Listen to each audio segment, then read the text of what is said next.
Everyone, another day, another cooking serya tayo today's vlog. Ayan guys, new recipe.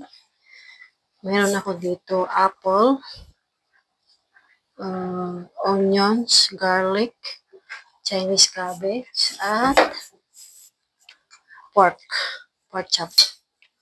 Ito yung bagong recipe natin. Lalagay natin dito yung apple.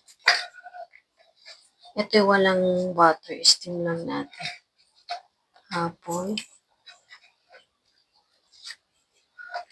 Yan, apple. For the apple. Apple. And, lagyan natin ng onions. Lagyan natin yung onions.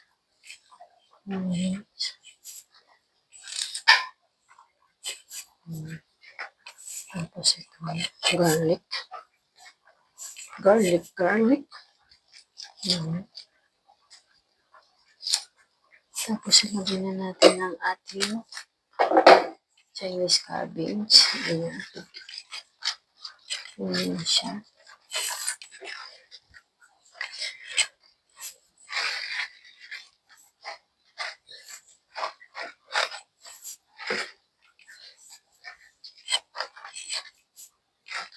Siyempre guys, nahugasan ko na ito.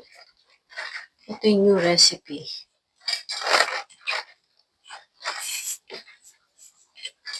Steam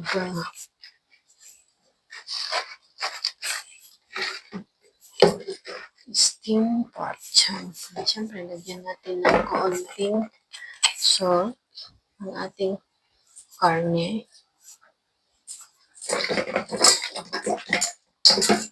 Tapos, ground pepper.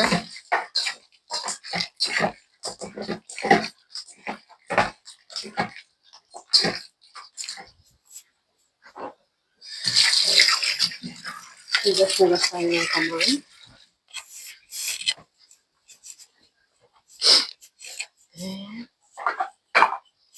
Lagay natin dito sa gitna ang pork. Ang ating tawag namin dito ay brizola. Pork stick. Lagyan natin ulit ng onion.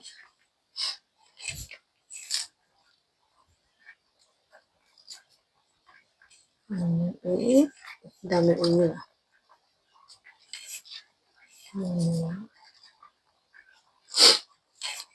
Onion.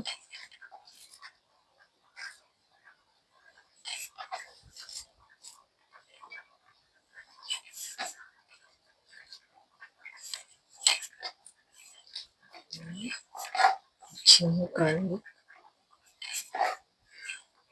Tapos takpan natin ng ganito.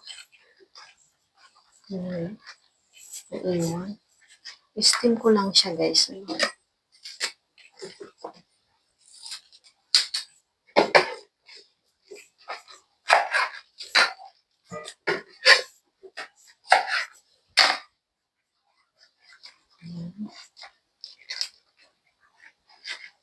Steam.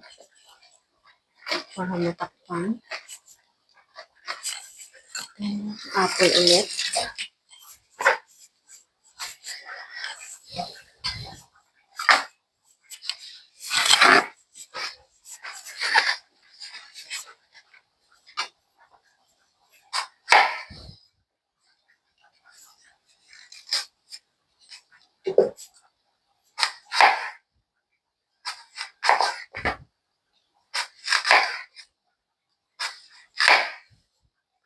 Wala siyang tubig guys, ha? Ano lang siya.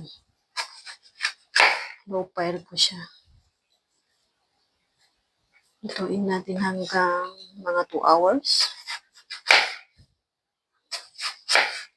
Yan, nakalow pa.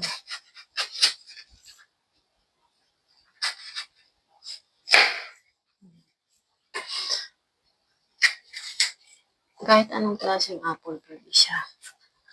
Lagyan natin dyan. Itong apple ay for aroma lang naman yan. Apple. mistake. Dapat ito para pangtakip.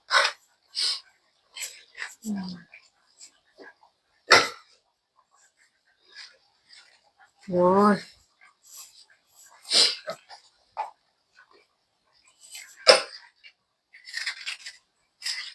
Pangtakip siya. Ayan. Tapos, lagyan natin ng konting asin para may lasa naman.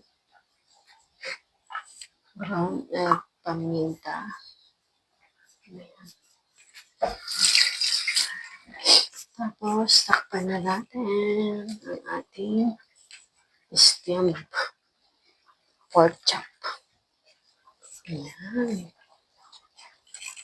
Magtutubig siya sa kusa, guys, kasi itong linagay natin ay matubig talagang mga yun. Ayan, guys. Ayun, ready siya.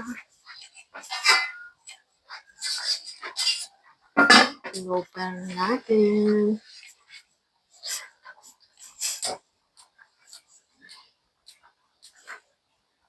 Bye, guys. Thank you for watching. Bye-bye.